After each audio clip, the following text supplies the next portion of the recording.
Мен Ошта жүрөм, Алатоо аянтында. Алатоо аянтында могу тизилип турган техникаларды көрүп, аябай сүйүнүп атам. Şu техникалардын баары Кыргызстанга келип атыптыр. Кудай буйрса, баары жакшы болот. Мына өсүп өнүгүү деген.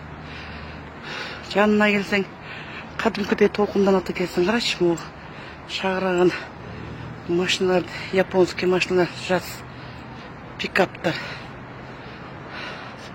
Американ пикап деп коёрлар. Ана могу крандарды караңызчы, крандын түрлөрү. Кудай буйрса мына тетака чейин окумуш. Шуну кут кылсын. Кут кылсын мына өсүп өнүп атат деген ушул жап-жаңы техникалар экен. Ягына момундай крандар келиптир.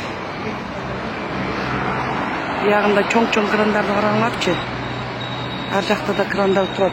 Буягда андан чоң мощный крандар. Болсун. Аслан Трицкой.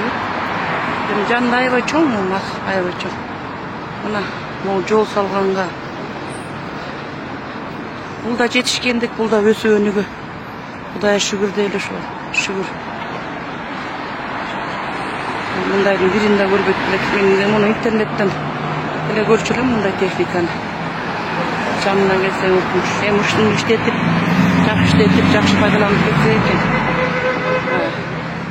Пайдалуу аракет коэффициентин жакшы пайдаланып дегенде. Таптырды экен негизи. Болсун. Мына тиякта килтеген крандар. Тега машиналар жүктөп келген.